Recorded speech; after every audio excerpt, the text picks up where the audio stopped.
contemporary medicine woman, Tureeda Mikell, psychiatrist and writer Ravi Chandra, MD, and mental health advocate Kelechi Ubozoh.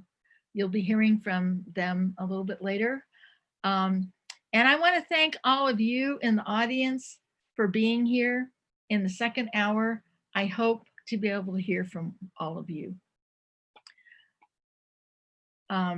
As I said, you know, society is a two-way street. It's a two-way street. You know, just because the establishment, or whatever you want to call it, tries to put us all in boxes and tries to disempower us, clearly it's not working. It's not working for them. It's not working for us.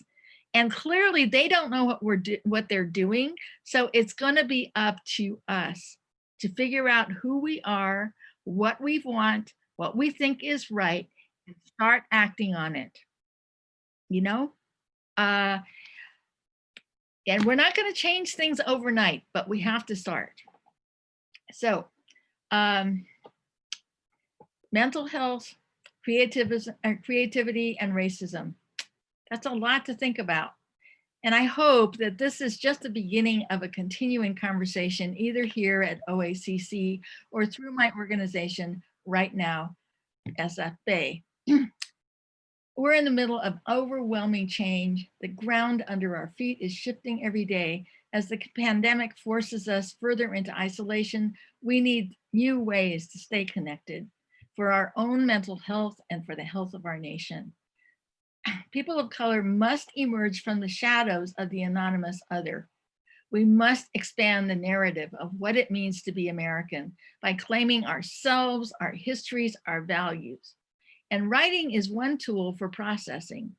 You know, sometimes when we talk, we may not consider what we're saying. Sometimes writing is a way to really sift through our thoughts and go deeper, and then, you know, edit and think about what we're saying before we're comfortable to share all the nuances, all of the complexities of what we're feeling. It's not going to be easy because many of us have been silenced for years, decades, generations. Until George Floyd's murder, many of us avoided the topic of race. It's a hard thing to talk about. But now we can clearly see how deeply woven it is into the American psyche. Racism makes us all crazy. It disrupts our basic human urge to love and be loved, to trust, to work together towards common goals. It causes us to question our own perceptions. Was that a microaggression, or am I just being oversensitive? Did I get passed over because of race or because I'm not good enough? What can I do to interrupt wrong when I see it? We can only heal by sharing how racism is influencing the way we feel about ourselves and others every day. The most visible targets of racism, the Black, Brown, and Indigenous, live with a visceral fear of not surviving each day. That awareness gave 17-year-old Darnella Frazier the courage to keep her cell phone on for 8 minutes and 46 seconds in the face of a lot of intimidation. People of color are 60% of the Bay Area's population, and yet many of us are still invisible. They think of us as the bus drivers, the bus boys, the cooks, the clerks. We're not seen as people. If we want racism to go away, we need to do the same as Darnella. We need to stop letting others speak for us and define us. Each of us has a voice and a story to tell and something to do that expands the public sense of what it's like to live in America. So, I want your stories of the cost of being targeted, the cost of denial, of implicit bias, of standing on the sidelines. I'm Japanese American. My family lost everything after Pearl Harbor was attacked and they were sent to American concentration camps. I'm passionate about standing up for each other because nobody stood up for us. My grandparents could not save themselves by by building a tight-knit Japanese immigrant community. My parents could not save themselves by joining the model minority. They barely survived only because of their strong Buddhist values and their communities, but they paid a really high price. Ideas are important, but the stories behind them are what really stick. So I'm going to finish my portion with a couple of memoir vignettes and a poem. Baltimore, 1952. When I was 6, I was walking home from school one day. Suddenly I heard, ah, brrr, it's a Jap plane going in at 12 o'clock. Roger, I'm on your wing. 2 big boys barreled down at me, arms outstretched like airplane wings. I was sure they were going to knock me over, but they V'd their arms ahead of them and whizzed past on either side, so close I could feel the air rush by. They imitated the scream of a plane spiraling into the sky. Boom! Gotcha, yellow bastard. They erupted in mocking laughter. I'd been so scared I peed my pants. My ears burned in shame and rage as I walked home in the springtime sun. When I finally got up the nerve to tell Dad, he said, "You don't know their side of the story. Maybe they lost a brother in World War II or in Korea. But why do they have to be so mean to me? I didn't do anything." People do strange things. Better get used to it. He picked up his newspaper. The conversation was over. You can clap, you can wave your hands if you want. That always makes us feel better. All right, San Francisco, 1960. During the civil rights era, Dad and I obsessed over the news. He'd come home from work in the Presidio, peel off his uniform, flip on the TV. He chain smoked Camels and folded origami while I did my homework. Together, we watched protesters being beaten and attacked by dogs and fire hoses and cattle prods. I wondered if Dad had seen that same hate during World War II, but he didn't talk about it. As we watched protesters being dragged by the hair at a lunch counter sit-in, Dad said, "Blacks should be more patient." Like the model minority, I wanted to ask, but Dad would have said, "Who do you think you are? You don't know what you're talking about." And what did I know? I was a 14-year-old kid, born after the camps closed. Dad was serving in military intelligence to prove that Japanese Americans were loyal. His buddies had earned medals in the 442nd to prove their courage. Never again, they said. But did they extend that idea to all people or just people like them? I was on fire. I didn't about equality for everyone, but I didn't want to get my dad in trouble by getting arrested at a demonstration. So what could I do to support equal rights? On the way to school in the morning, the front of the bus was always clogged with blonde preppies and parochial schoolgirls, and I had to struggle past them to the middle of the bus. Sometimes I was lucky and I could get a seat on the long bench in the middle of the bus. One day, a large round girl planted herself in front of me. Her skin gleamed with oil. Her unprocessed pigtails waved as she hollered, "Girl, get up off your ass and give me that seat." She towered over me. And I flipped through thoughts as fast as a cop in a potentially dangerous situation. If I gave her my seat, I'd be tagged as an easy mark. If I showed outrage, I might make her mad. How could I stand up for my wimpy Asian American rights without making her feel bad? I looked up at her. She looked like she got teased for being fat. She looked like she worked out her frustrations on the volleyball court. She looked like her mom had already yelled at her that morning. My mom yelled at me too. I smiled up at her, keeping any trace of my dad's self-righteousness out of my voice. Well, I was here first, but I can hold your books. I waved at her armload of binders, peaches, and textbooks. The girl jumped back as if she'd been stung by a bee. I pointed to my lap. Just put your books on top of mine. She rolled her eyes and shoved her way further back in the bus. Did you hear that? Girl must be crazy. I never saw the girl again, but I never gave up hope that we could one day be friends.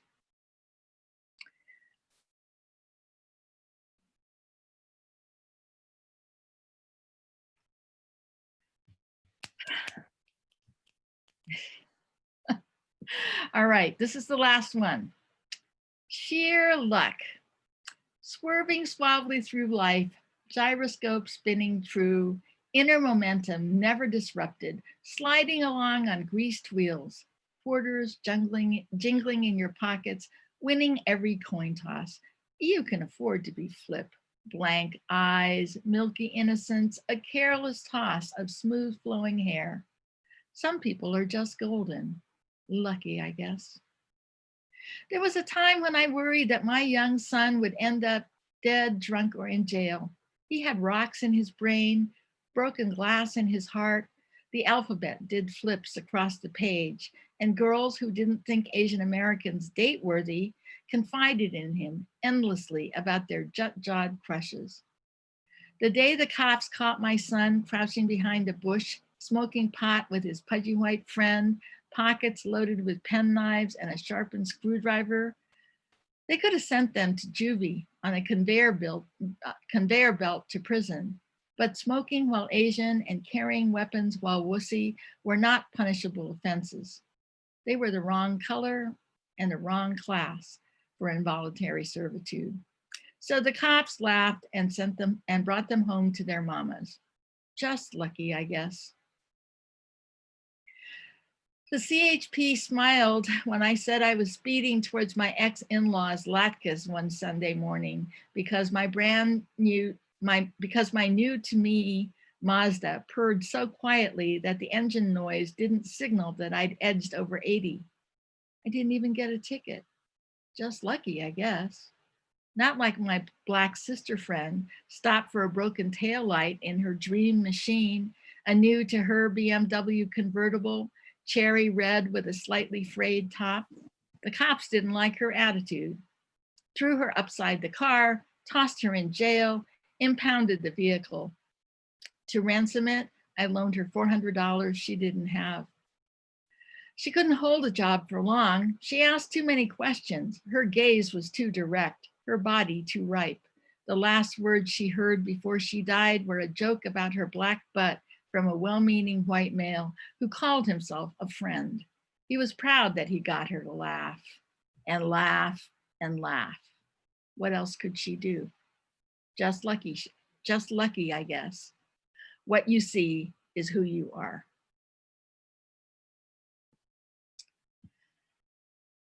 So that's it for me. And now the amazing Tureeda Mikell.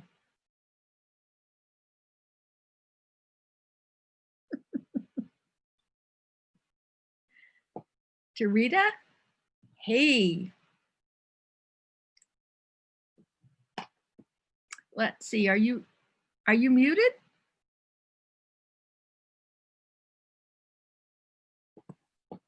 As soon as you said that, interesting things happened to the computer and it took everything out. I had to get back in. Fascinating. All right. Okay. I'm back. Yes. Right. Now I don't know what this is. Okay. Host has spotlighted you. Okay. Okay. Well, welcome everyone. Thanks so much for coming, and hopefully my words will help enlighten or give strength or help heal all of us in times we're witnessing today and have witnessed as we've grown up in a society that does not recognize us So we're witnessing a hegemony that focuses a dominance to think in a certain way that everyone is really going through.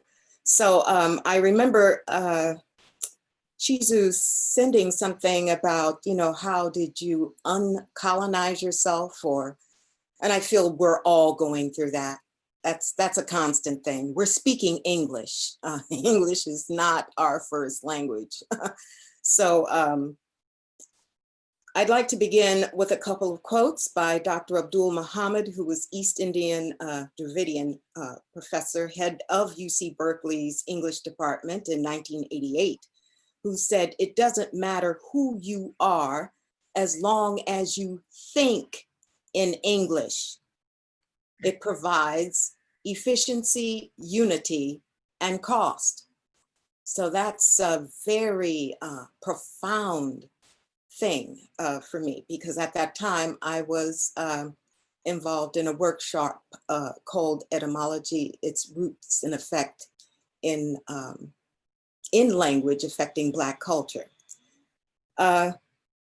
Then there's a quote from James Baldwin, and many youth today are really listening to James Baldwin.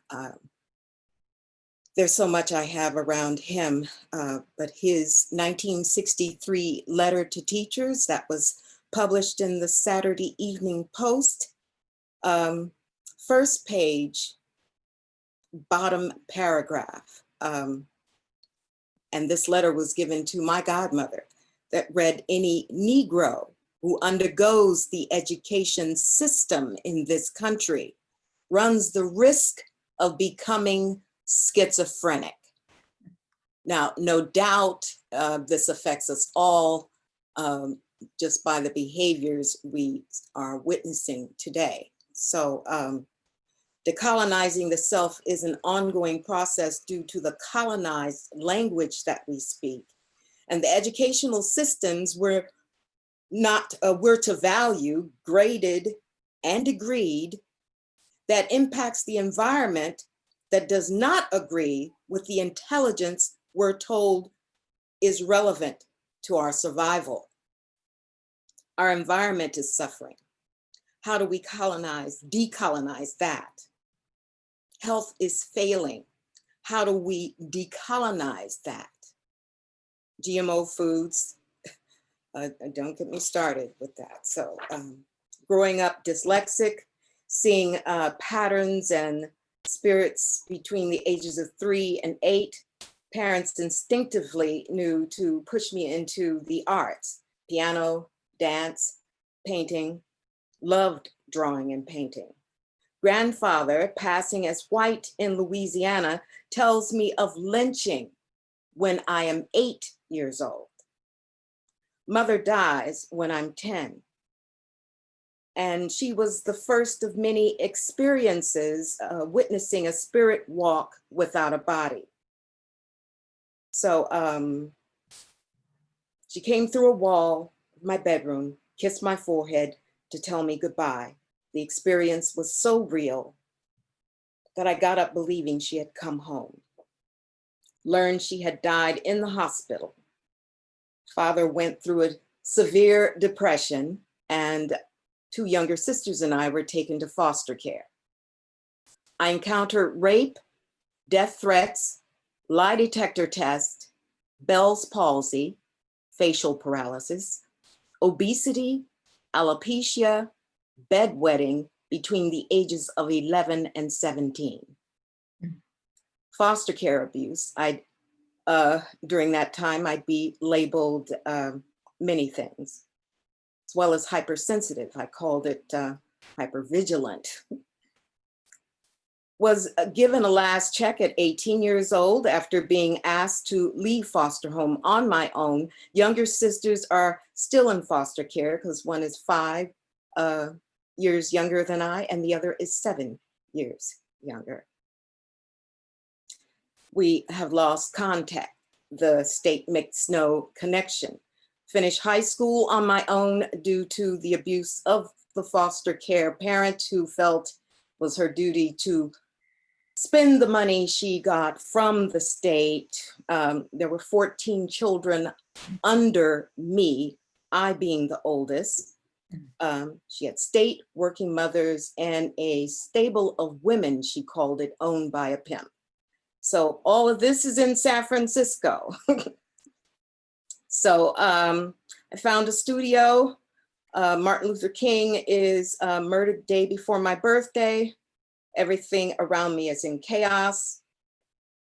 I go to Laney after I finish the high school program to get my GED. I major in science, minor in music.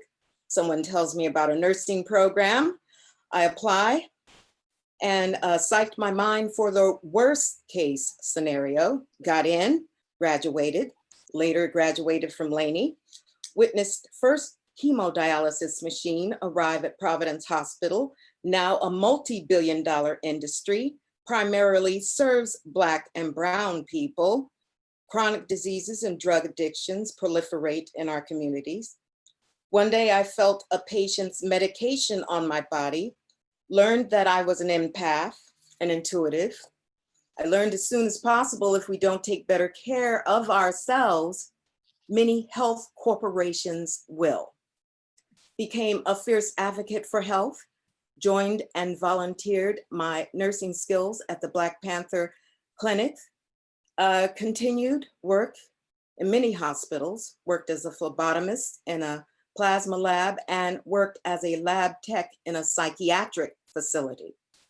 Worked with Dr. James Greer, graduate of BPI at Berkeley, who was a systems analyst at San Francisco State University. BPI identified him as a telepath. In other words, he had the ability to read your energy and know things that were just amazing. Like I witnessed him tell a woman who was pregnant at the time that she was going to have twins, a boy and a girl. Now, what's the likelihood of him knowing that? Okay, so anyway, I began studies at BPI in Berkeley and in the 70s, began channeling a very precise mudra art form, attended parapsychology studies at Stanford with BPI and graduated in 1980. Witnessed how many levels people are allowed to see in order to heal themselves. Religious beliefs and their dictums became paramount. Limiting abilities without regard of etymology or words' origin, meaning, and change, or ontology, the metaphysics of the nature and of being, and epistemology, the scope or the justification of beliefs and opinions. So these things really meant a lot to me, just getting through decolonizing myself. Began seeing clients from all walks of life, students, doctors, lawyers, social workers, and world-renowned artists.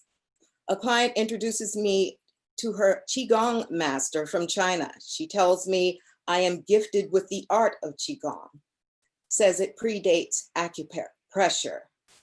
Resigned working as a lab tech in a psychiatric institution, left allopathic training, pre-med lab work in bacteriology and physiology, sustains inner working and the metaphor of the outer working of the world.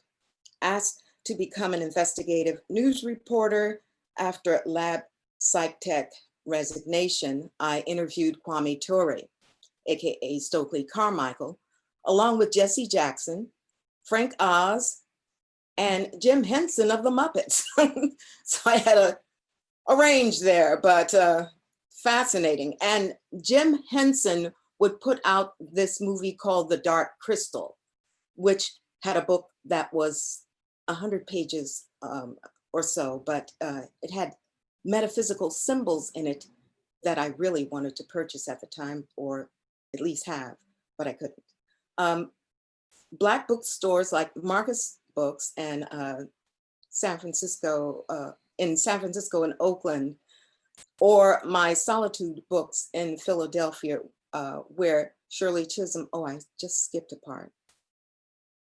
Oh, I would write poetic musings about the patriarch and matriarch as I was in the midst of becoming actually a news reporter. And that's where Shirley Chisholm would purchase a poem in Philadelphia that I had written called Be Strong, My Sister. And poetry was picked up by the newspaper, and from there, California poets in the schools saw me at Golden Gate Park's Arts Festival, and the rest is history with 70 anthologies I've published for at-risk youth, because I know something about being at risk and overcoming those things. Having to tell children, you can get through this. So with that little bit, I'm going to read. And how many minutes do I have about? You have a total of 15, including what you already did. So. Oh, okay, great. Okay. So I'm going to read some things. People look at me and think, oh, she just had a wonderful life. Look, she looks healthy and all of that, but they don't know what had actually taken place. So Shizue published in the book Civil Liberties, and sorry, I'm just jumping around here a bit, a piece that I experienced in San Francisco called Judgment, the Tracking System. So I'll begin with that, and then I'll go into some. Tureeda, you might only have time for that one. I noticed that we're getting a little short. Oh, well, that's why I was asking. Oh, okay. And that's Sorry. why I asked. Okay. Okay. So, yeah, because I was going to do this one. I thought I had time to do this one and the piece regarding the Black Panthers. You have 5 minutes is what I looked at. Okay, thank you, Okay. Ravi. Okay, so what I'll do is the Panthers piece, because I think that relates to what we're going through right now, and you've heard enough about what I went through. Yeah, great. Life Light Remembered, and it's in the book. We are soldiers in the battlefield with life light in our eyes, said Sister Sonia. 1994, 23 years after volunteering at the George Jackson Free Health Clinic, the Tribune calls, ask, how many guns did you have at the Black Panther Clinic? How many guns? Not how many services were provided, not how many programs were implemented, not how many doctors or healthcare workers volunteered, not even why we care to put into practice such a program with so many hospitals in our community. No, didn't ask any of that. Wanted to know how many guns we had, not how many illnesses or diseases most affected our communities, or how often we screened for diabetes, sickle cell, or checked for high blood pressure, if at all, or what may have been my specialty at the time. I would have told them about certain grains to regain genetic memory, but they were more interested in how many guns we had, not who ran the clinic, or what hours or days of the week we were open, or who was our hero or shero to set about such a task that sustains our health needs today. No, the reporter didn't ask any of that. They wanted to know how many guns we had. Black men and women, late teens to 20-somethings volunteered to become doctors, nurses, pharmacists, and therapists. Completed homework between seeing patients. Black volunteer, staff, physicians, Dr. Talbert Smalls and Eddie Newsom developed methadone programs to destroy heroin addictions, reverse curse of opioid addictions, purposely placed in our Black communities to weaken the Black power base. We took vital signs, provided prenatal care, kept patient records, organized charts, med rooms, pharmacies, gave better care than Kaiser dared, held life light in our eyes. Books are bullets, educationally armed, our right to fight through walls that imprisoned us as violent, drug-infested, gun-carrying, sex-crazed jigaboos.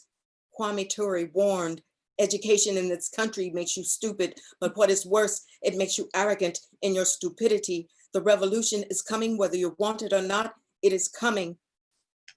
The revolution will not be televised, not be televised, not be televised. The revolution will be live. How many guns did we have? We were soldiers on the battlefield with life, light in our eyes. We are soldiers on the battlefield with life, light in our eyes.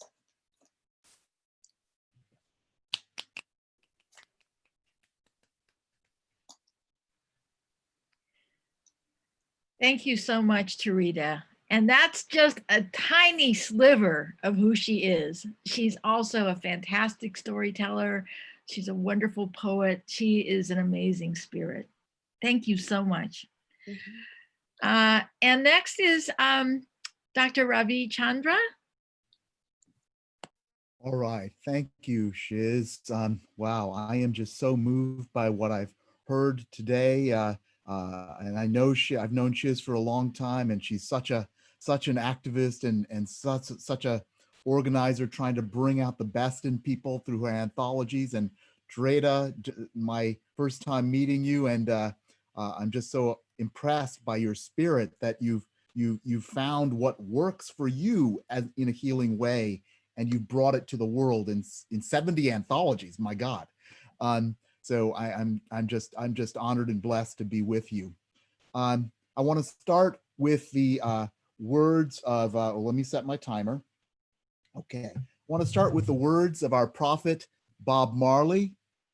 Emancipate yourself from mental slavery. None but ourselves can free our minds. Now that is true. So we are all in this process of emancipating ourselves, and hopefully we can help ourselves become more free and more who we are deep inside, because I feel I'm not free yet myself, although I'm struggling. And I'll tell you a little bit about the struggle that I've had most recently. I think I try to bring myself to my work and my life with as much compassion and empathy as I have. And the period of COVID has been difficult, right? And we're on Zoom doing my work, and I've certainly felt that mask is love. That mask is the love I carry for myself and for other people in caring for them. And that's kind of the driving principle of my life, is how can I care for myself and care for others at the same time, and how to hold that, because that's community. That's the beloved community that I hope we can create eventually. Now, you know, but this process of being on Zoom, it kind of tenderized me, made me feel how important our people sense is, our sense of connection. And it's, you know, it's not quite perfect on Zoom. I hate to tell you, it's good enough. And we may need to continue to preserve our health, but it's not enough. We need people-to-people contact. We need face-to-face contact to retain our social beings. And when we feel disconnected, we suffer. And the opposite of suffering is belonging. So trying to create that sense of belonging is a great task of freedom. Okay, so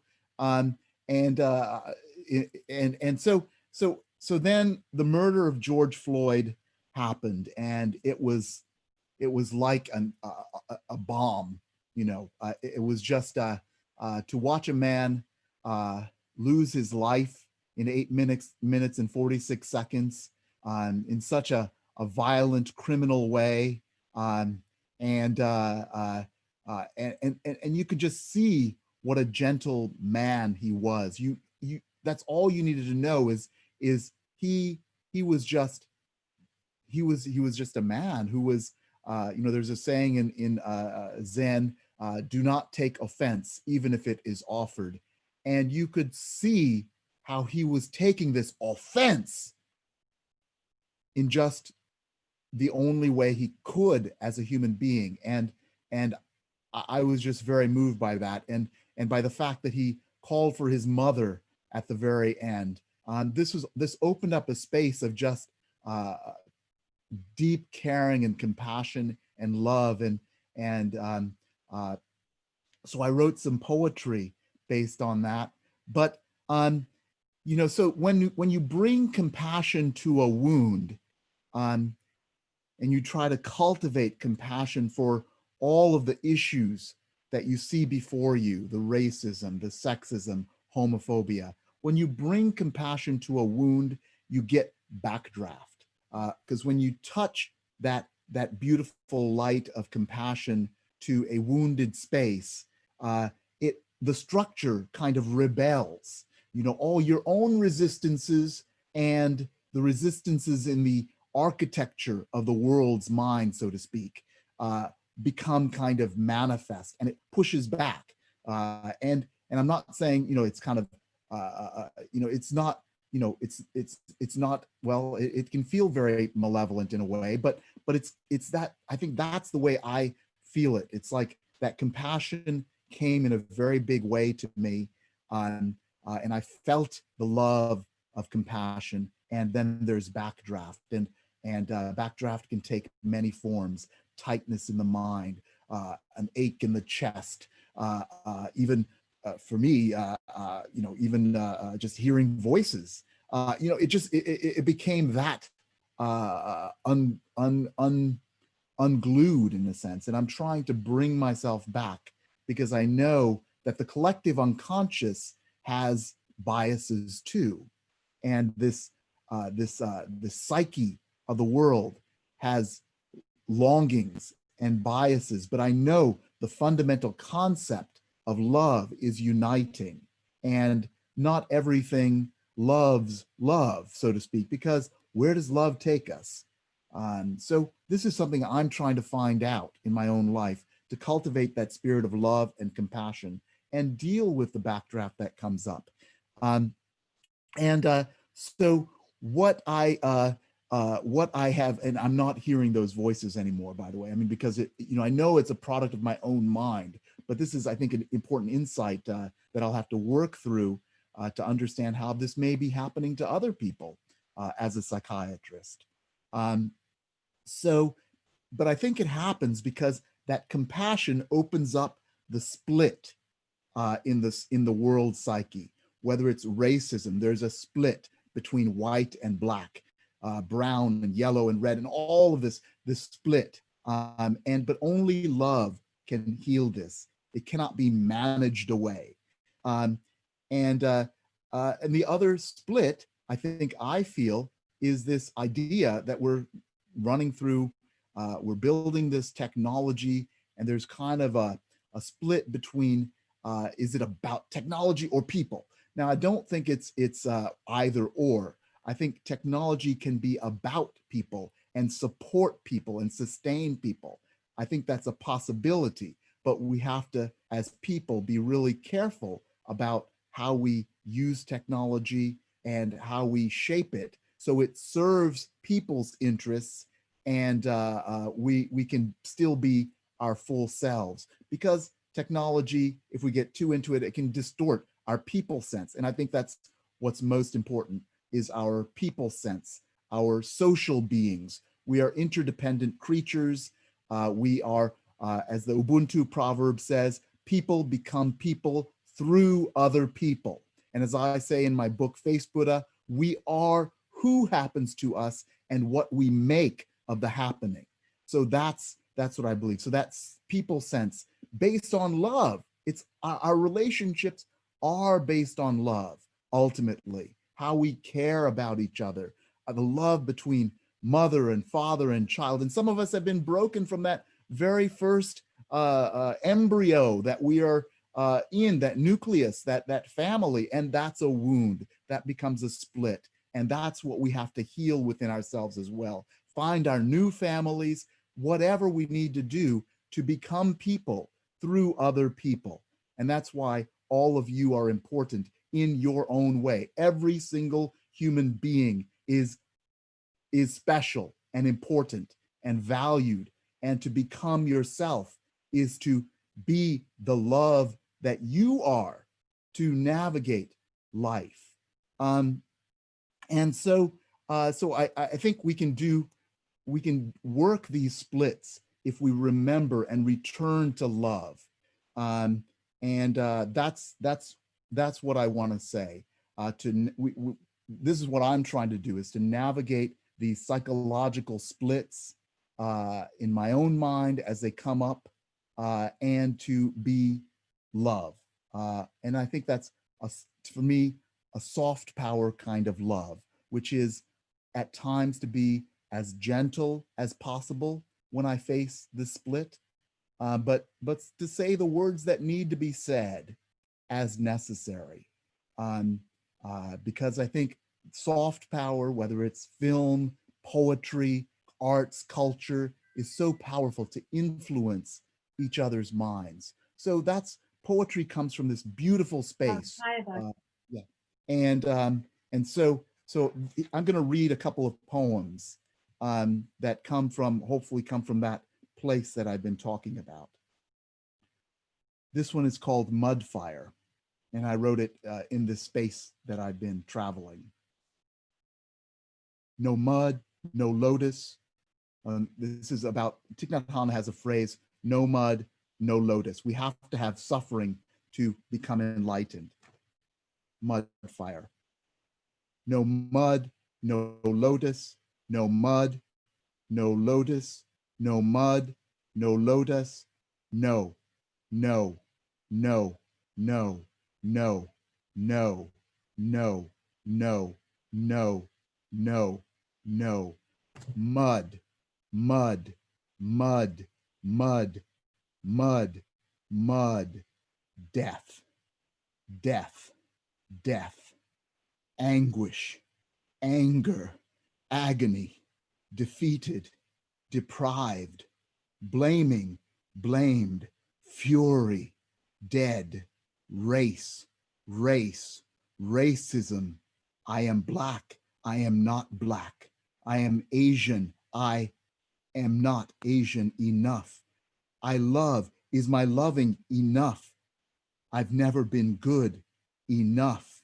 It seems the world is just hard and I am alone. I am alone. I am alone with my thoughts, alone with my wounds, the flames of my wounds, licking, alone with remembering, remembering, remembering in the night, rejection, snap, revenge, snap, murderous rage. I murder them all in my mind. Odysseus comes home to kill. I am always arriving home. Home. Is this home? Is this mind home? In my mind, Penelope has not been true. I have not been true. Mud-filled fury, filled grief, sparks, flames, loss. I am a pillar of fire, not remembering any lovers, not remembering any who have loved me enough, who have loved me well enough, not remembering any lotus, just remembering those who didn't love, who told me they couldn't love because of this brown skin, who didn't return kindness, who just moved on. I was not significant enough to care about. Mud, why remember just this mud? I need repair. I need someone to know this mud I've carried that weighs me down. A woman, I want a woman to know, a lover, a lover. This is too specific an ask, too selfish an ask. Who has that? Who has a lover, a knower? Who has a Penelope anyway, waiting for them, true or untrue, or ready to be true? Murder is a specific loss of love. So I have been murdered, haven't I? I have been killed. I might as well finish the job. That's why the fire burns. I am seeking love from my murderers. This is the insanity of mud. My murderers have been murdered too. They are ghosts. I didn't see that. I didn't see the world murdering them. Thought my love was enough, but they were already dead, being murdered, lungs filled with mud. We are all drowning in mud and death and loss. and we can't breathe. I can't breathe. All the black dead, specifically unloved, in the end, specifically murdered by specific lack of love. Am I mud for them? Have I been mud? Are all our names mud to them? The names we now love, all the names we now love, now mourn. All the names, have we been mud to them? All the names now dead with just one specific ask, that quiet voice pleading, please love me. Please love me. Please love me. Love me, please. Please love me, mama. Please love me, mama. Mama. Mama. Please love me into lotus and all the ways we say no, no, no, no. So thank you. I'll just read that one. All right.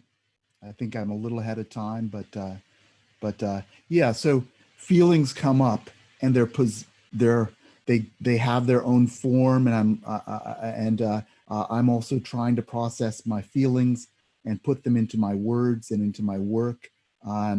This is quite a task. So I wish you luck with healing yourself through the spirit of your heart and mind.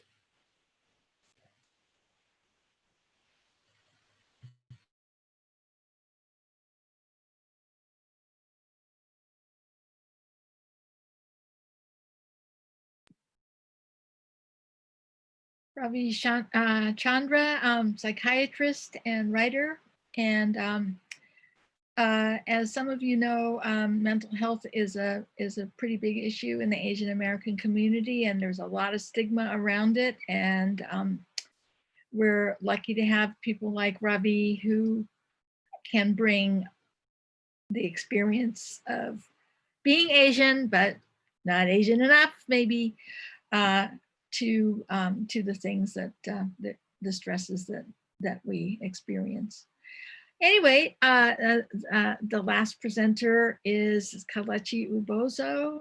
She's Nigerian American. She's a mental health advocate and the editor of a book that I hope you'll tell us about, right? Are you going to say a little bit about your wonderful book? We've been too patient. Anyway, this is Kelechi Ubozoh. Thank you so much for having me on and inviting us. And wow, it's really hard to go after that, especially when you're crying, but that's okay. We're supposed to be feeling inhuman. So I'm a level set with you. That was so powerful. And hearing from Tureeda and you, Shizue, too, has been really powerful. So I want to be that person who is mindful of time. What I really want to do today, and if we have time, I'll share a little snippet of a poem, but I want to talk about what's been happening in the Black community and allyship and a little bit about mental health. This is, we're going to not call it what the month is, but we're going to say it is People of Color Month, Mental Health Month. And it's really important that we talk about mental health. Mental health has a lot of stigma about it. There's a lot of judgment, and it impacts all of us. It's health. It's not someone has mental health and someone doesn't, or someone's broken and or someone isn't. And so really the book that Shizue brought up, who is in the book and wrote an essay in it, We've Been Too Patient, is a collection of stories from people who are considered patients, who've received a diagnosis, but don't identify with that diagnosis, have their own expression. We all do, and I'm one of those people. So I'm going to talk about a lot of things, but really one of the things that I personally have been struggling with during this time is the absence of the conversation about Breonna Taylor. A lot of times when we think about the ongoing violence in the Black community, we really are frequently talking about George Floyd, and it is not to compare deaths. It's just to really acknowledge that there's been an erasure of a Black woman, and the erasing of Black women is really, really something that touches me deeply as a Black woman. Shizue mentioned, I'm Nigerian American. So my dad is Nigerian. My mom is Brooklyn. That's a whole culture in itself. But I want to tell you a little bit what I've been up to recently. So what I want to say is that the ongoing violence in our communities totally impacts our mental health. And it is not just the images of police brutality or the fear that you've always had every day that any moment could be the day. When I'm driving, I get really scared. If I get pulled over, what will happen? It's a constant fear. It didn't start in June. It started when I started driving at 16. This is a long-standing issue. But I think what's recently bubbling up in the collective or the Black collective in terms of mental health is the discourse that we're having about our lives. The fact that someone could sit at home at their family table and talk about whether I should be alive or not is absolutely ludicrous. The fact that this conversation in some ways is even happening and we're debating if I could be alive or not, or collectively I should be, or well, it should be this way or that, that hits really hard on mental health. The other thing that's been happening is the revelation that some people that I have had, that many people have had deep connected relationships with, have not yet done their work on anti-racism, and it hasn't come up until now. So what a lot of people are experiencing are conversations or assumptions we've made, or we've labeled people allies. We've talked a little bit more about that later. And then when we're having that discourse, learning a little bit more that a lot of folks have work to do. I'm someone who has work to do too. We all have work to do. That is the collective conversation. So let me be clear, the Black community is not a monolithic community. We have different experiences, intersectionalities, identities, affiliations. However, collectively, we are facing generational trauma. So what I've been up to lately is I've been honored to facilitate healing sessions for the Black community. And what I'm learning more about is Black identity and the fact that so many people don't feel like we're Black enough, that we're witnessing people wake up, and that is both cautiously optimistic and painful to watch someone wake up to, oh, racism is real. When you're older, when you're even in your teens, when you're in your 60s, wherever you are in life, watching other people awaken can be really harmful. And it's a really important process as well. We're also trying to navigate work, microaggressions, and then the more that we're learning about what white supremacy means, and not that it means, covert and overt, not that it means what we thought it meant, right? Like, I think a lot of people hear the word white supremacy. It's a popular topic right now, but they think about lynchings and they think about the KKK. They're not thinking about words like I'm colorblind. They're not thinking about coded white supremacy.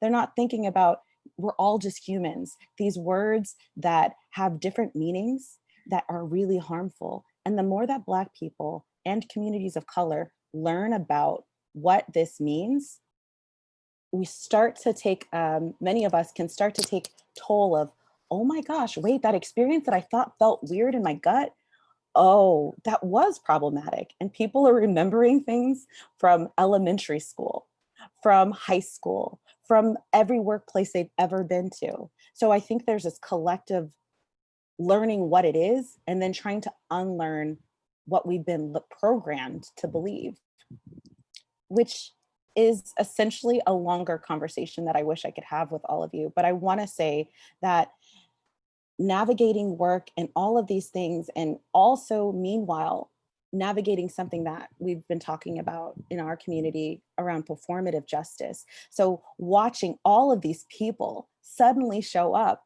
and being really concerned or confused, like, do you mean it?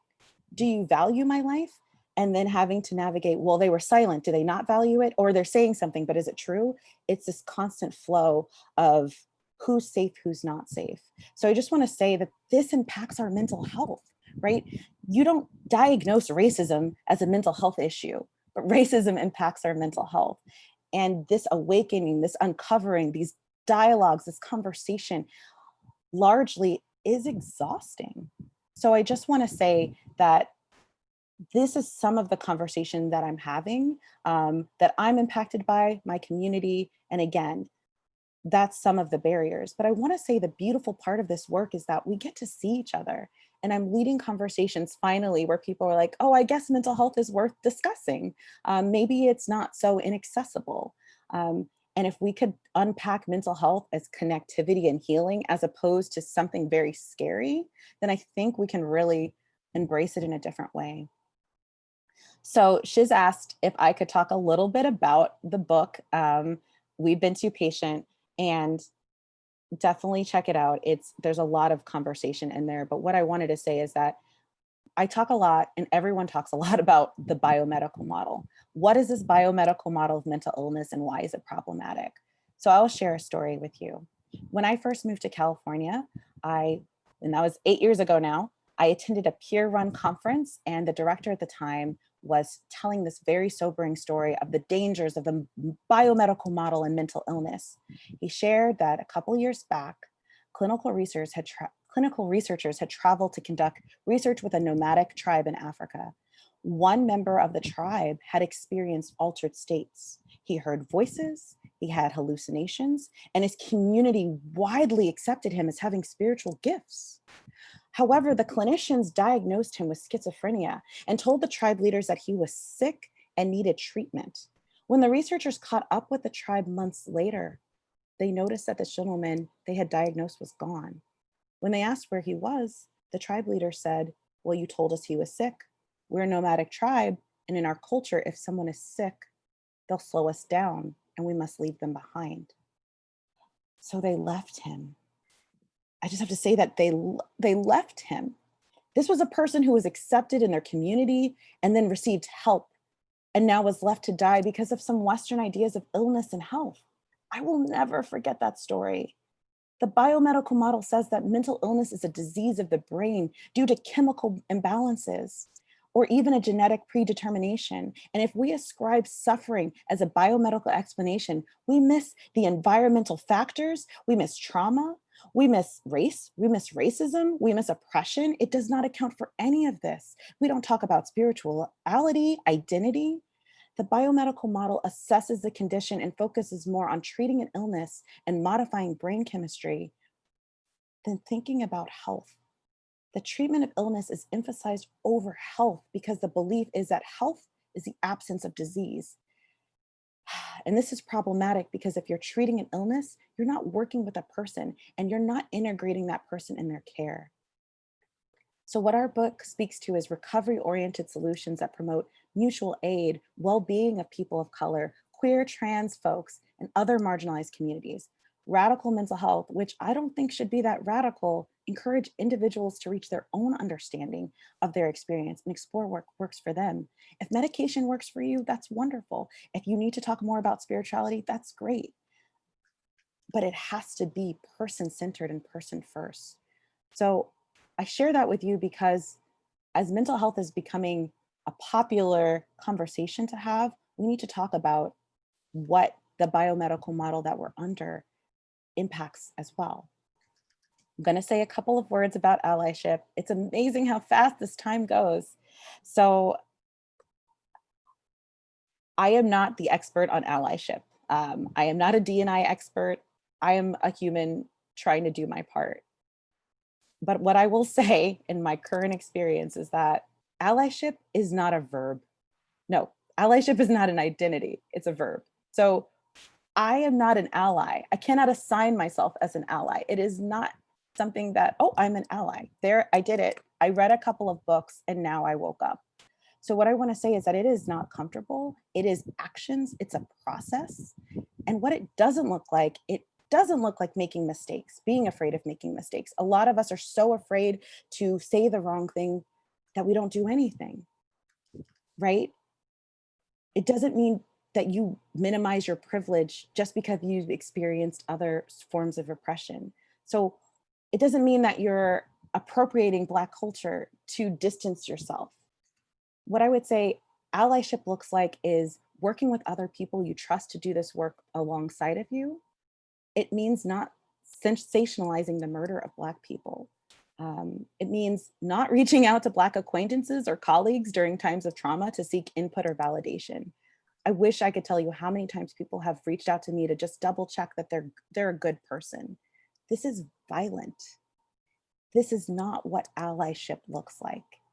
It is a deep interpersonal, personal work that everyone can do.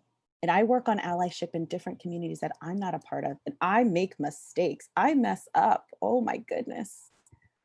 What it looks like is listening and believing the experiences of Black people. I say listening and believing.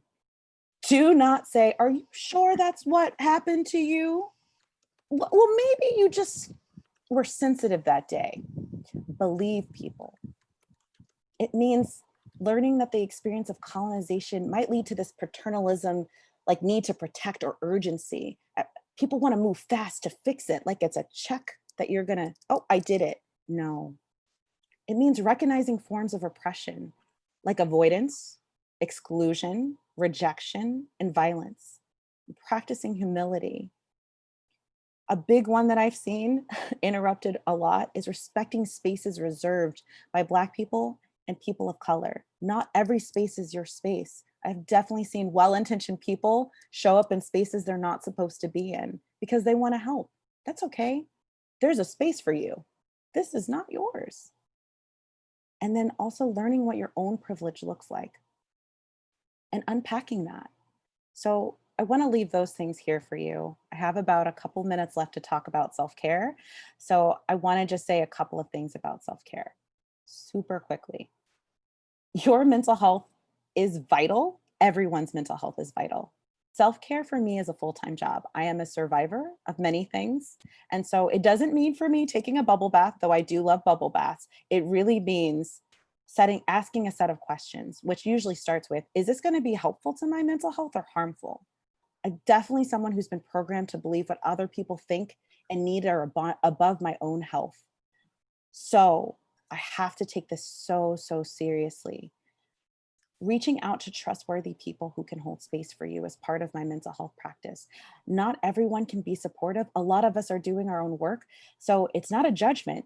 If you're around someone who is draining you, you have to protect your energy, especially in times when we are going through a collective trauma and generational trauma. And that's okay. Connecting with things that bring you joy or energy. You have to connect with joy. Oh my goodness. When my friends ask how they can help me, I say, send me pictures of your babies because your babies didn't do anything to me. I want pictures of babies laughing. I need to connect with joy because love and joy is radical self-care. Ask yourself what you need right now and then advocate for it. Do you need a break?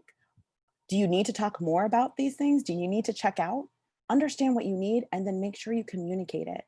Revisit your own coping skills and remove those that no longer serve you. One of mine is staying so busy with projects that I avoid my own feelings. How's that working out? Not so great. Allow yourself to feel emotions and attend to your physical needs. We have to release. If you're angry, it's okay. You can feel it. Don't stuff stuff down. It's going to come back out. I'll tell you. It might not come out in the way you want it to either. You can transform feelings of hopelessness to advocacy. That's what these spaces are for, right? So important to think about advocacy. And advocacy for everyone is not protesting. It could be facilitating space. It could be signing petitions. It could be working on your own stuff, right? We need all of you. And last but not least, creating boundaries. No is a complete sentence. And I know it's hard to say it. You can say no. Am I doing something because I feel obligated, guilty, or pressured? Do I need to even have this conversation right now? Do I need a break from social media? Let me tell you, my Instagram is canceled for now, right? But you can have different boundaries that are specific for you and your mental health to protect your energy so you can keep doing this really important work. Do not forget to rest and breathe and drink water and connect with beautiful things and beautiful humans that give you energy because we need all of you. We need every single person. So I think that's my time, but I just wanted to share those thoughts. Thank you.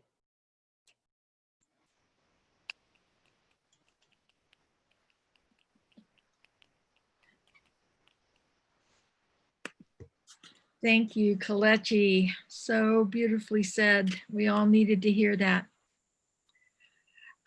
So thank you to all of the presenters. You were all wonderful. And now this is time for you, the audience. And I'm going to ask you to be honest with yourselves, to get out of your heads and write from your heart, write honestly from personal experience. Let me interrupt myself right now because I need to check. Rachel, were you supposed to do something here? I'm so blown away. We Yes. wanted to share some, I think, Yes. extra notes that Rachel did Okay. prepare. And then I will Exactly. also share the the text instructions, if it's okay. Okay, great. Great. Sorry about that. Okay. So before we get into the writing exercise, I would just like to say thank you for your comments, everybody, for being engaged. It was amazing. And then a quick little Zoom tip is if you're muted and you want to temporarily unmute yourself really quick just to say something, you can hit the space bar and hold down the space bar while you talk. So I'll do it right now just to show you guys. So I'm going to mute myself. And then now I'm holding down the space bar. It's kind of like a walkie-talkie. You just hold it down for the duration you're talking. And then when you're done, you just take your finger off the space bar. And then we're going to, let's see, I'm posting in the chat box now a Google folder for people to submit their works if they don't want to read them out loud. And Shizue will talk about that a little bit more, but this is just for now. Is there anything else? Just encouraging more use of the chat box. Keep up the good work. All right, thank you. Okay, so Kemi, can you stop sharing the screen for a little bit while I talk, and we'll put it back on. We'll put the instructions up later, but I like to see people when I talk. I like to feel like I'm talking to human beings. So we'll put up the Google Drive folder and the prompts that I'm going to talk about after I'm done, once the free write starts. We sort of ran over time a little bit, so I think I'm going to cut the free write time to 15 minutes.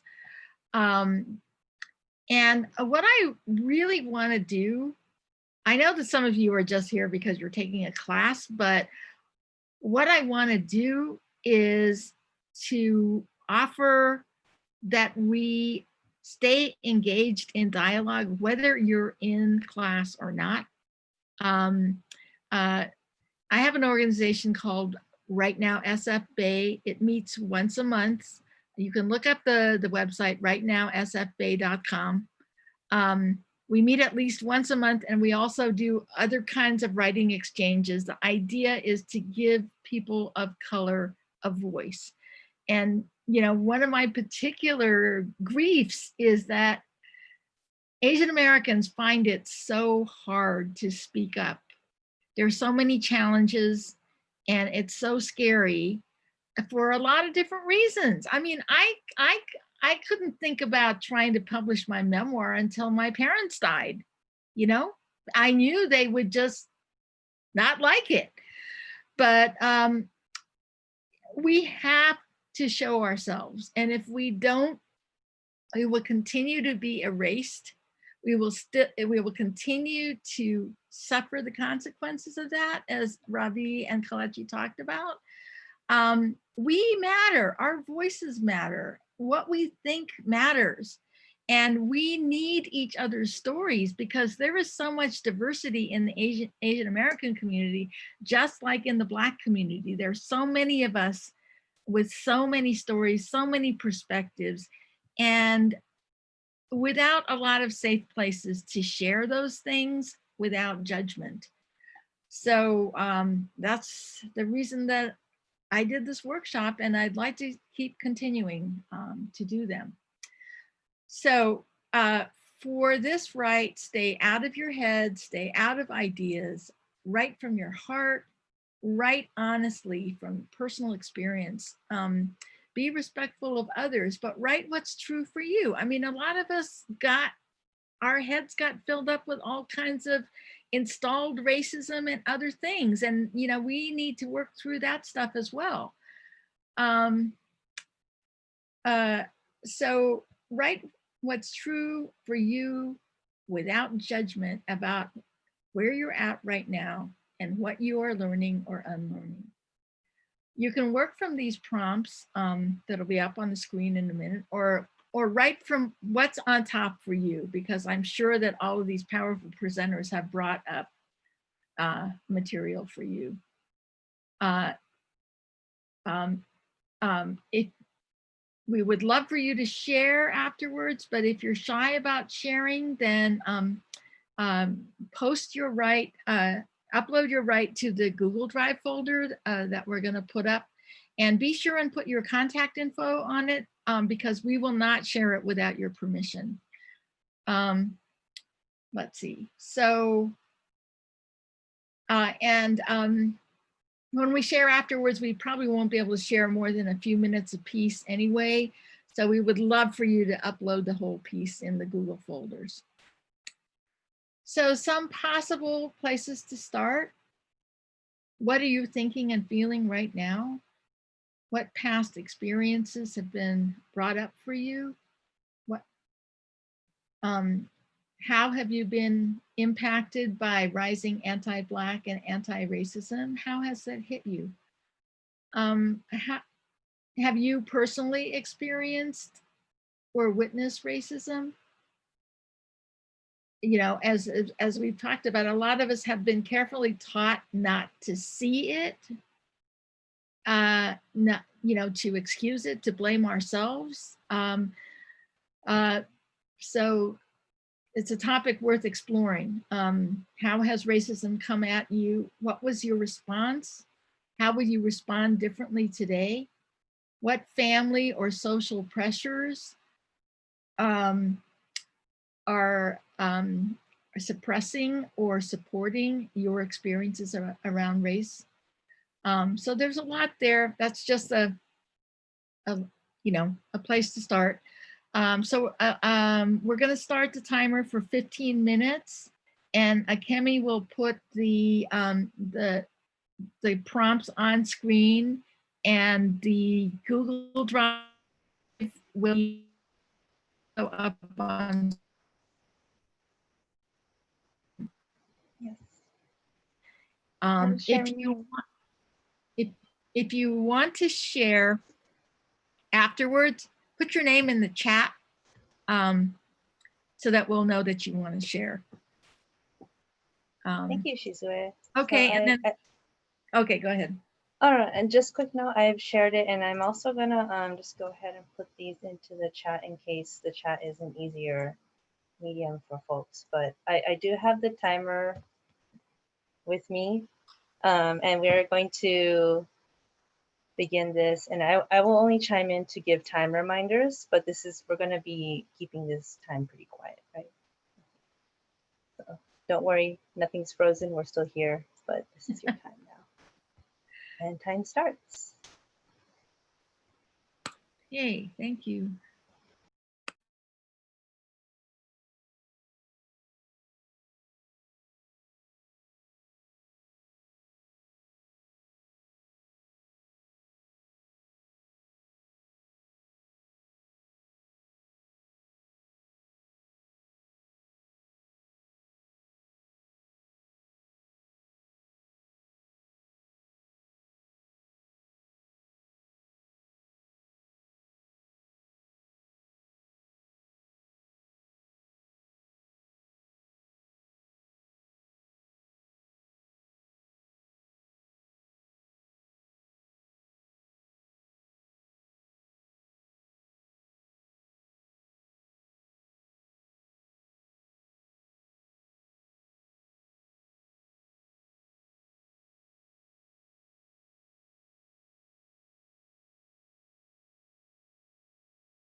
It's just a reminder we are just about halfway through our time. Thank you.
We have about 2 more minutes left for our free write time.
All right, we are less than a minute away from sharing, so I hope we can use this remainder to finish any final thoughts or sentences.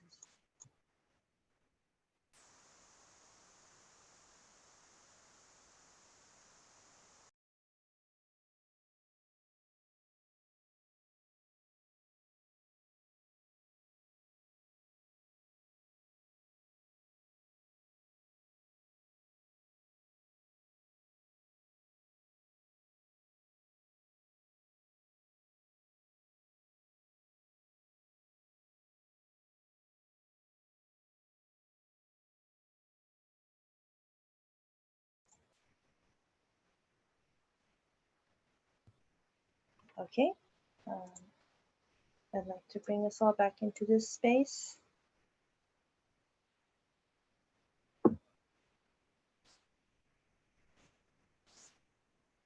And now we would like to enter the sharing section. So Shizue, do you feel ready to facilitate this section too? Yeah. Okay, sorry.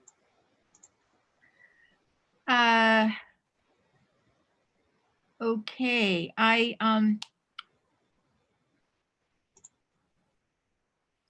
just reading a note from Harvey that not everyone in his class is Asian American.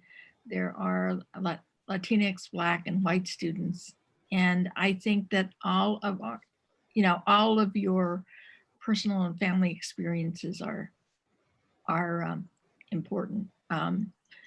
Racism, as I said, is installed in all of us, and it's installed in different ways in all of us. And it's not that European heritage folks are bad. They just have been colonized a lot longer. They've been separated from their indigenous roots for a long time. And the same thing is true in Asia, that there's a lot of economic oppression that looks a lot like racism. So all of these perspectives and all of these experiences are important. They all affect us. And I would love to hear any thoughts that anybody wants to share. I didn't see a lot of people write to volunteer in the chat box.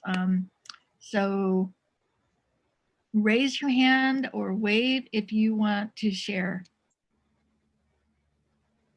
I think everyone has the ability to unmute yourself. So if you would like to just jump on in, that is also available.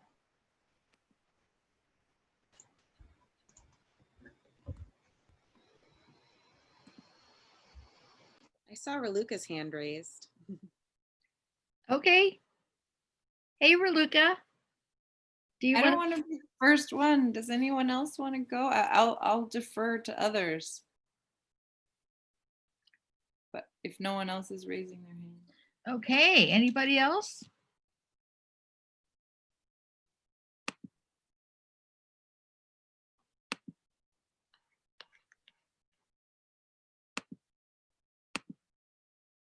Okay, Raluca, pardon? Did Ravi want to share? He said in the chat box.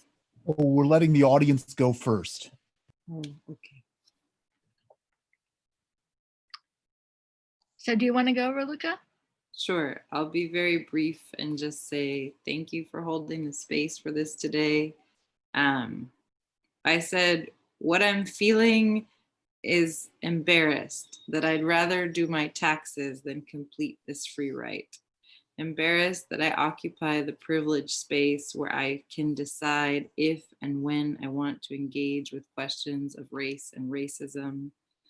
And I am also feeling exhausted by the cumulative toll of providing medical care to marginalized folks in the time of COVID.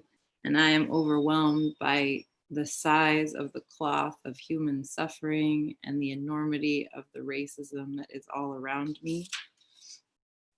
And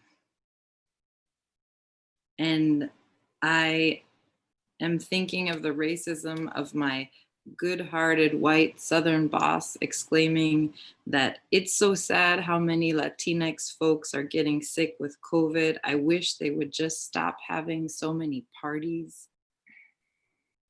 I wish that I had turned to her and said, you know that isn't true.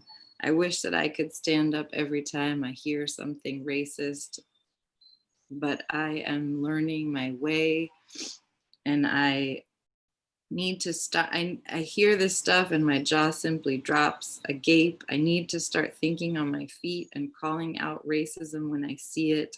There is a point when silence becomes betrayal. I cannot keep being silent. I have to find my way.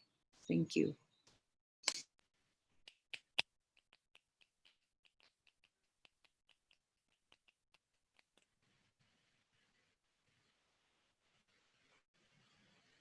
Thank you, Raluca. Anybody else? I'm kind of curious, how many of you out there that are maybe younger were not really aware until recently about how severe and entrenched racism is? Because a lot of racism is pretty subtle. Anybody? Hey there, can everyone hear me? Yeah. Hey there, just a quick introduction. My name's Alfred. I'm actually a student over in Professor Dong's UC Berkeley class. I like to say for the most part, I've always kind of knew that racism existed in like an overt sense where you could see it in interpersonal settings where there'd be people subjected to police brutality or other interpersonal accounts they have with other people just going about their daily lives. What I've kind of neglected to kind of understand, not by pure virtue, but just based on the premise of ignorance, was that racism today exists in a very nuanced manner, where you can see it not necessarily within like your very own eyes, but like within the numbers of academia, employment, politics. And I noticed that this nuance is like there's a lot of discourse regarding it, and in regards to that, a lot of people are very dismissive of like, oh, well, I mean, if you just pull it by your bootstraps, you can always do what you want. Very just dismissive attitudes that have plagued Asian American, Latinx, or African American communities for years. And what I'm trying to do now, and especially with the beautiful performance that everyone gave today, is to educate myself further about these very nuances that exist today in society.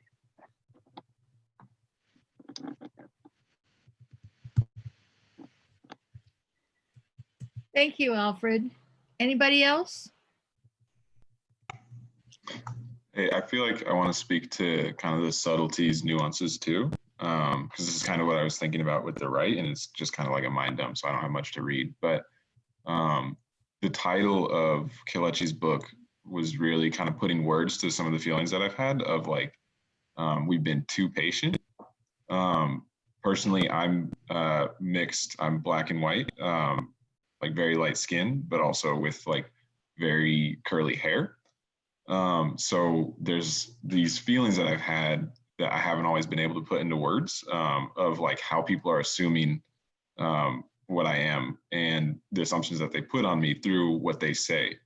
And some of it was overt, like if they're misassuming and calling me a race that I'm not, or if they're saying like, oh, you should totally do cornrows. It would be great if you did cornrows. Like there's the overt side, and then there was the nuanced part that I've always had like feelings like that was kind of weird of them to say, but I haven't been able to put into words until like very recently. So to share like a story, I was at Trader Joe's and I'm like checking out, my hair is big as it is right now. And the guy, the cashier who's white says, wow, I wish I had your hair. And it's kind of that like, it feels weird. It feels weird. And I left and I was thinking like, why does it feel weird? How can I put that into words? And I think part of what I'm realizing right now with Kelechi's book, We've Been Too Patient, is like, for me, that's something that I think I've been too patient about. That in the past, I would just dismiss it of like, it was weird, but I guess he liked my hair, so whatever. And what I realized the more that I thought about it when I left the grocery store, I was like, I know why that's weird. Because that's basically the premise of Get Out, the movie Get Out, is this like envy and the like, I want that on me. And so again, I want to like, obviously I face a lot less of that. But to speak to the subtlety and the nuance, like being too patient with what I guess could be a microaggression and not naming it for what it is, I've been too patient about that. And I can't imagine people who face even more of that and even more overtly and consistently. But it is part of, I think that's like decolonizing the way that you're taking in information and thinking about it. And it's more nuanced than you give it credit for a lot of the time.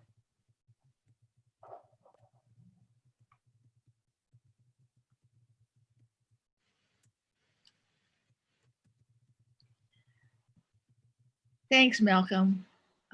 Malcolm is one of the writers in who comes to write now, by the way. And we sometimes do these email exchanges, these round robins, and he and another, his partner, have been exploring some great stuff. You know, the thing about all of this is it takes exploration. It takes a while to recognize racism when we see it, to recognize our feelings around it, to figure out our responses to it. And the issue of envy that Malcolm raised is a pretty valid one. You know, I happen to have been raised Japanese American, and I hate to say it, but you know, we can be pretty arrogant and xenophobic. And I have, you know, had arguments with my family about that aspect of the Japanese culture. But I think there is some validity to that European white racism. Some of it is based on envy. They want not only our resources, they want our smarts, our beauty, our talent, you know, our discipline, our ability to create cooperative, close relationships, you know, you name it. There are so many ways in which cultures around the world have so many strengths that we're really not allowed to celebrate because they get sort of twisted in the envy of the white gaze. They get co-opted and twisted. And, you know, part of dealing with racism is to reclaim ourselves. I mean, I spent most of my life sort of sifting through, who am I? What is the American parts I want to keep and celebrate? What are the Japanese parts I want to keep and celebrate? What are the things from both sides I need to let go of? So anyway, so I want to hear from more people. I can share. Hey. I'm Amalia Nichols. I'm in Professor Dong's class, and I actually started this a little while ago, thinking writing this premise, but then I just couldn't stop thinking about it whenever one was speaking. It's kind of about how I was like casually conditioned to feel shame for part of my identity, and that's led to an identity crisis later now in my life. So today I tried on my grandmother's dress. It's teal with gold flowers and a little tight around the shoulders. I admired it in the closet, the soft silk, the traditional cut. And when I tried it on for my mom and asked if it fit, she said it did, so I took it home and I tried it on today. And it fit the same way, only it didn't. Because today when I looked in the mirror, my brain screamed cultural appropriation, telling me I had no right to wear this dress, no right to claim my culture. My grandmother, a Chinese immigrant born in Shanghai, stitched this dress with her own 2 hands, and it's beautiful. And I don't deserve to wear it. My own traditional Chinese dress, and I don't even know the proper name. I don't look the part for this dress. I don't look Chinese. My Chinese grandmother was 5 feet tall when I knew her. My mother is 5'2". My tallest aunt is 5'4". I am 5'9" and I don't fit. People always tell me I look just like my dad. My dad is 100% Greek and 6'5". I look just like my dad. People also tell me that I looked more Chinese when I was younger. As a baby, I apparently looked just like my mom, and as my dad says, his voice full of pride, I look Greeker as I get older. I think as I rejected my Asian heritage mentally, my body rejected it too, and my heritage left through my pores and out my skin, and that's why I look more Greek now. Or maybe it's because I was born jaundiced. That made my skin yellow, and I know the point of calling Asian people yellow is to be racist, but maybe when they put me under UV lights, they went too far and didn't just neutralize the jaundice, but started neutralizing the Asian. And maybe every time I pass under UV lights at laser tag or my 8th grade dance, I lose more Asian, and that's why my nose looks so Greek. I was always told that Asians can't drive and can't drink milk and eat dogs and have small eyes. I wanted to be a good driver, and I liked eating ice cream, and I loved my dog. My eyes aren't that small. I didn't want to be Asian. They were often the butt of the joke in my family, and I didn't want to be the butt of a joke. And I hated my middle name, Jai Yi. I lived in a world where middle names were Grace or Marie or Nicole or Ella or Sarah or Rose or Jane or Anna, and I hated being Jai Yi. And I hated that none of those girls had the squiggly red line under their names in Microsoft Word, but I had to click add to dictionary on every document. I never told anyone my middle name unless they asked, and God, I hope they would never ask. I didn't care that Jai Yi was my grandmother's name when she lived in China. I mean, sometimes I would claim it, my heritage, not because I felt connected to it, but because it made me look special, look cool. I would say I'm Greek and Chinese and Indonesian and German, though I'm barely Indonesian, and we later found out I'm not actually part German. And it made people say, wow, that's so cool, and I'd shine feeling unique. My grandma and grandpa moved to North America in the 40s from Shanghai because my grandma got a fellowship at a medical university. My grandpa was originally from Indonesia, though mostly Chinese, but he moved to Shanghai because of the Japanese occupation. And my mom once told me where in Indonesia he was from, but she had to ask her brother, and I don't remember.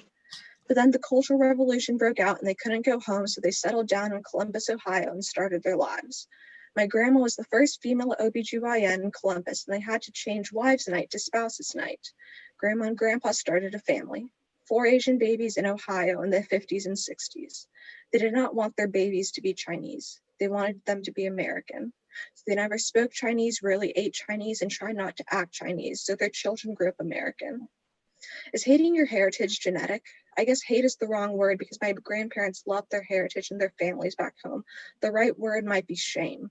Shame that they didn't fit in, and it became part of their DNA and spread to their children and spread to me, and that's why I felt this shame for being Chinese. It was when my grandma, my last link to my Chinese roots, started dying that I decided I was going to try to be Chinese. I told her on her deathbed that I would learn Mandarin and I would study in China and see her family, and I would be successful like her and make her proud. She couldn't do much, but she smiled. So when I saw the dress in her closet, the dress that used to be hers, and my mom said it fit, I took it, ecstatic that I could start being Chinese. And I put it on today. I looked very pretty, I just looked wrong.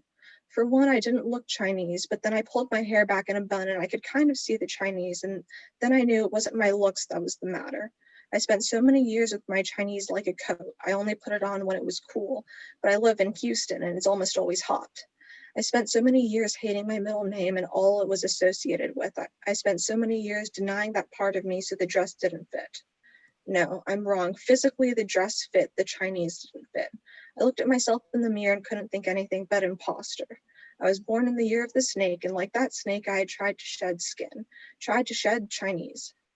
Has anyone ever heard of a snake regrowing skin?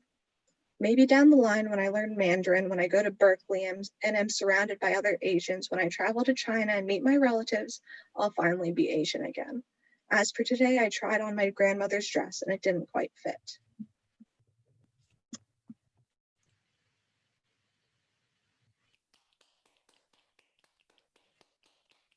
Thank you, Amalia.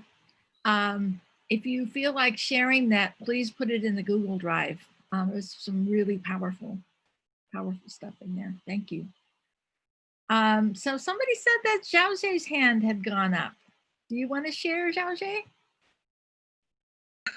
After listen to Amelia, such a beautiful writing. Now I don't write well.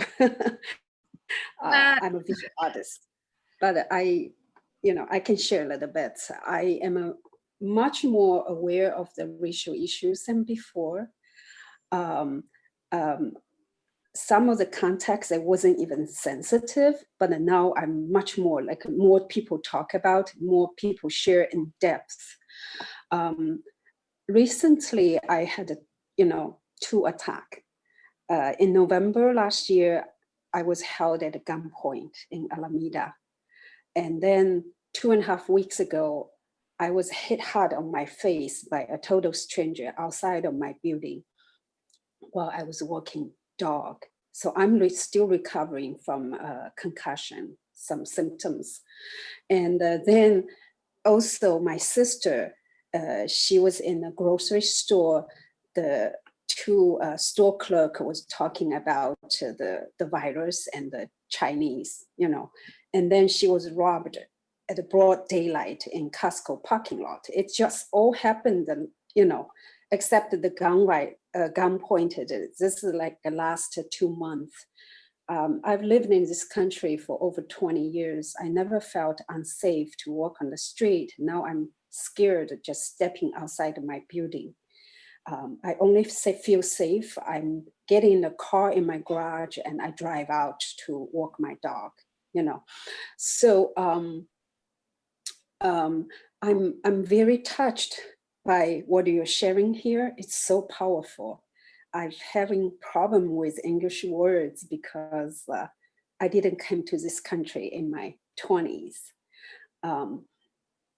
I experienced as a colored, Asian woman, and even as an artist, I've experienced discriminate. So I believe that only when we openly talk about it, that's the first step towards healing.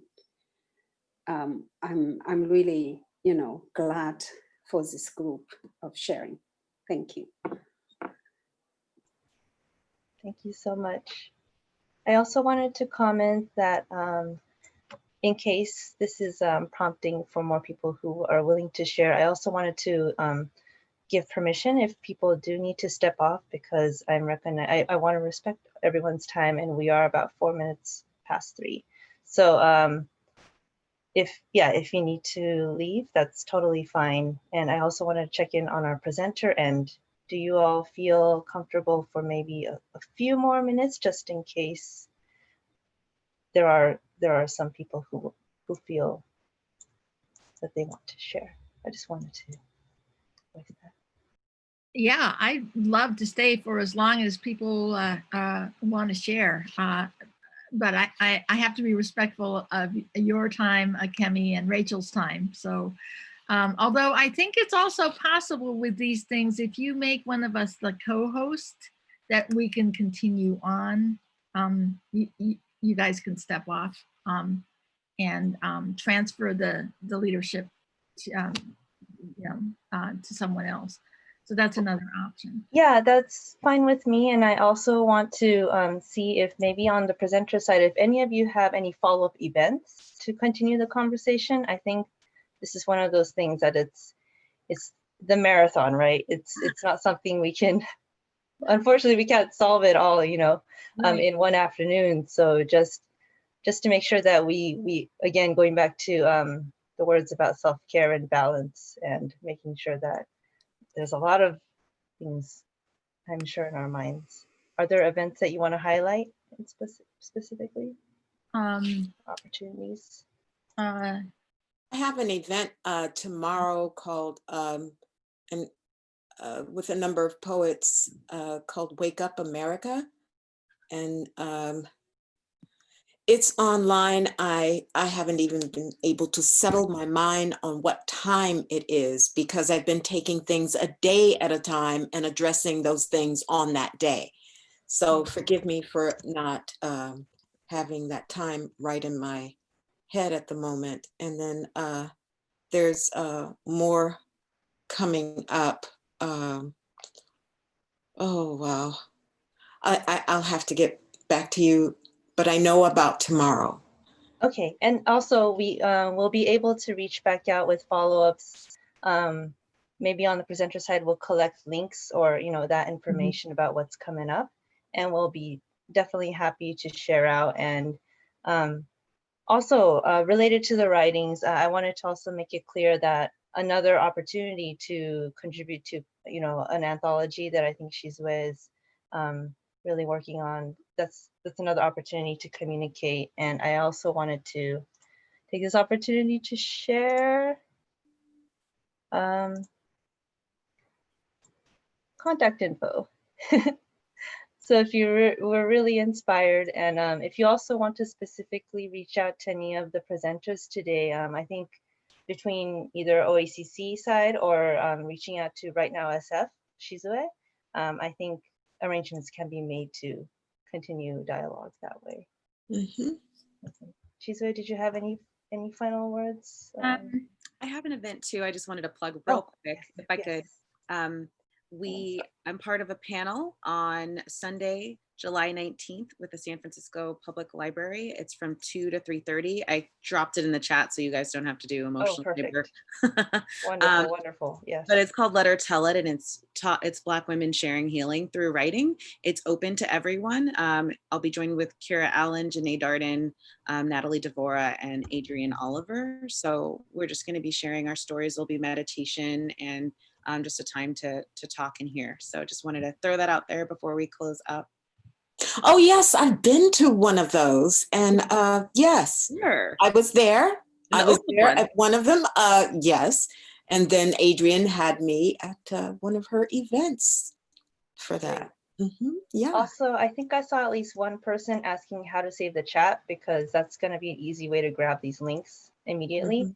If you go to the chat box, right above the text where you could, designate who you want to message to, there should be an option with 3 dots, a button with 3 dots, and one of the functions there is to save chat, and it should be a pretty straightforward, like a text file, just to capture, all the awesome stuff that's been shared out.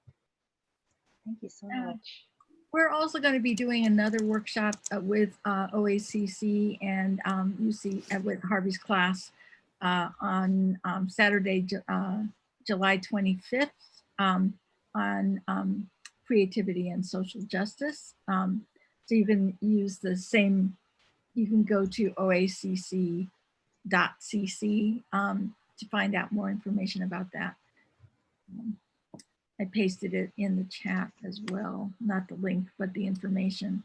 It's going to feature poet, musician, and DJ Avacha of KPFA and KPOO. Storytellers Robert Kikuchi Ingoho and Nancy Wong of Ethnotech, poet Jennifer Hasagawa, and journalist poet Dennis J. Bernstein of KPFA's Flashpoints. Yes, and I'd just like to add that I went to China with Robert and Nancy in 2018, and I'm not sure what I said. Not all 1.2 billion were racist against Africans. I'm not sure what happened, but I was welcomed. All the Blacks that came with us on that trip, it was just amazing. And I was on a flight where I was the only chocolate drop, and it was a lovely experience. Everyone wanted to make sure I was well taken care of. And I was on my own for a week in China, on my own. And it was amazing. So just bringing all that back, along with the Latina, my mentor is in Mexico and here, and just, I see a unity coming that's just astounding, because our histories are so interwoven, especially as we study language. So anybody else want to share?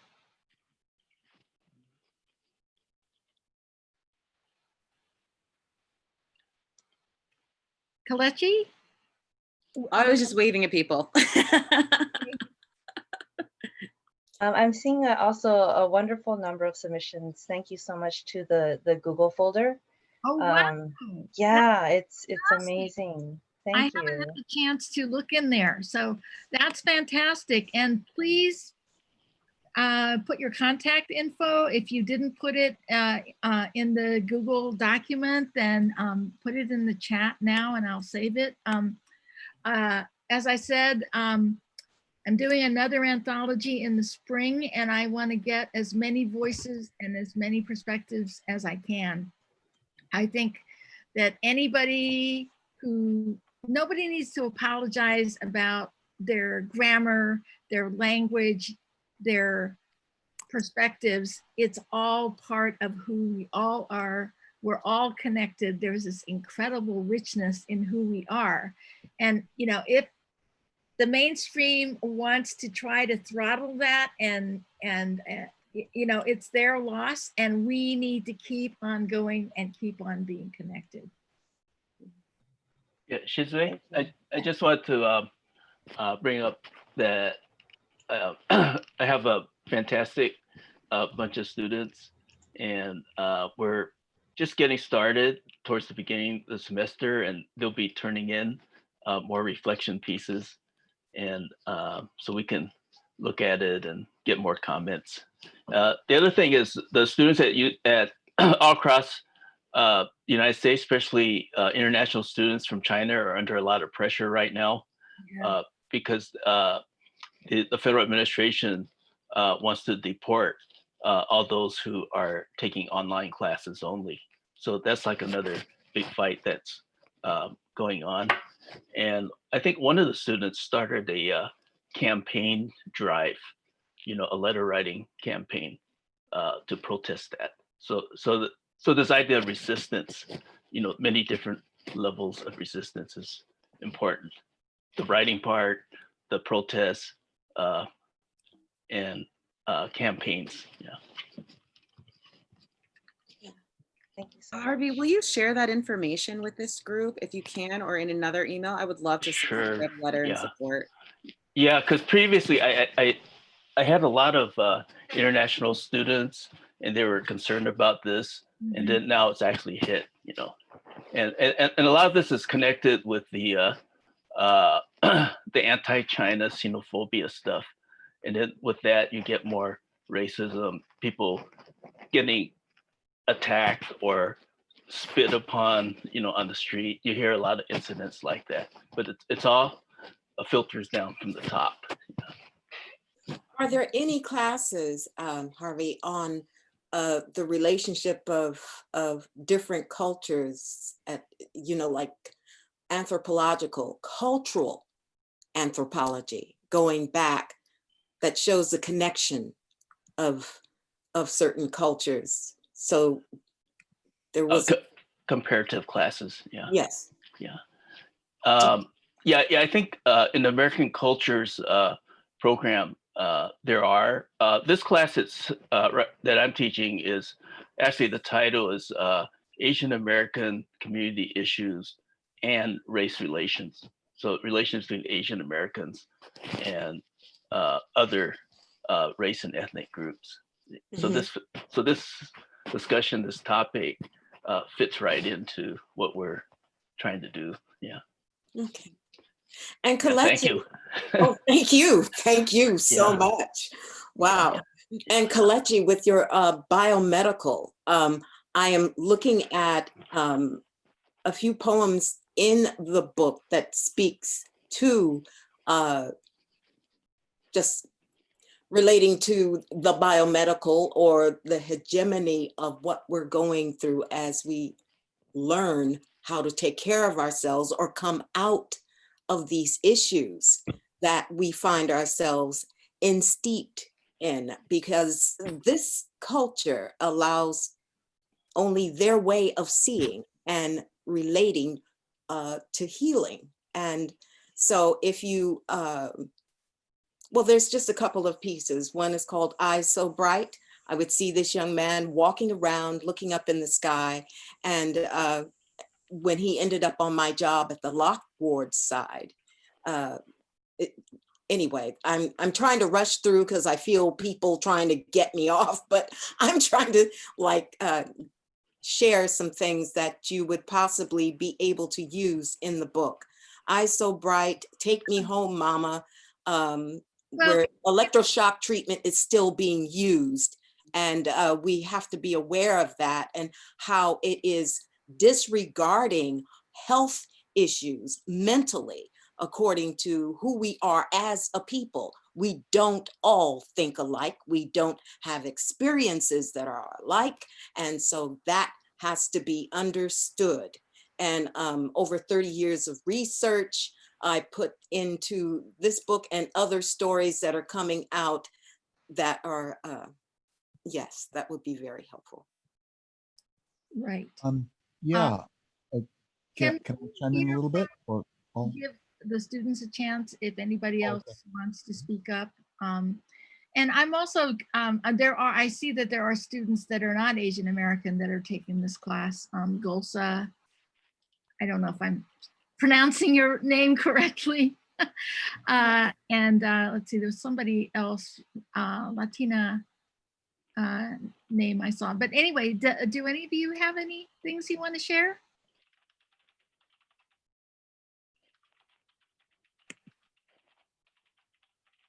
I think Ravi was about to say something. Okay. yeah, I think in this process of cultivating our connection and belonging with each other, we have to find all these ways that we've been talking about of staying creative and connected to our hearts. And because I think there's always going to be obstacles that we encounter that can twist our minds and our intention to thinking about friends and enemies, and kind of we can plant our energy around opposing this or that, and we can't even name that force, but it's part of our human psychology, and I think it's something that we have to try to let go of. I've been through phases in the past of, you know, getting too caught up in a blame game, or just being frustrated and angry, and frustration can be good because it can help us build our resilience. But I think that it's also good not to harden the frustrations into a hostility, because that takes away from the messages of the heart and the messages of community and belonging. So that's what I wanted to say. Thank you so much. I am seeing that we are quite over time, so I also wanted to see if we are at a good point in terms of wrapping up, and I wanted to, we've heard so many wonderful words, but Shizue, did you have final instructions or things that you would like to convey? No, I thank you all for coming, and I feel really grateful to all the presenters, and I'm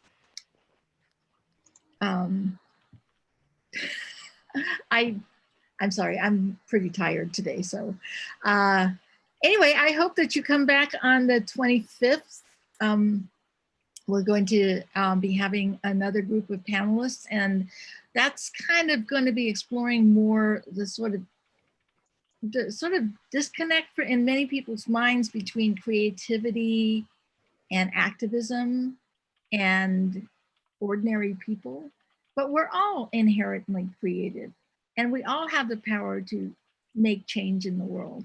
And again, the racism, you know, the economics, all these other factors that push us down and try to segment everything, you know, segment a reality that's actually really rich and varied and interconnected. And so art and creativity and activism are intertwined, and the folks that are going to be with us on the 25th really embody that. So Thank you very much. Thank you so much, everyone. Thank you for hanging on for our extra 20 minutes. Yes, if you wanna, while I'm doing my concluding words, if you wanna just quickly save the chat too, so you have a copy of the thread. I'll do the same. I've done the same on my end so that we can send you a follow-up email with all the pertinent links and information. So thank you one final time to all of our presenters, everyone who participated, everyone who shared in this space. I hope you have a wonderful weekend, and we'll see you again. Thanks to everyone. Thank you so much. Thank you, everyone. Being here. Take care. Good night. Yes. Okay. Oh, yeah.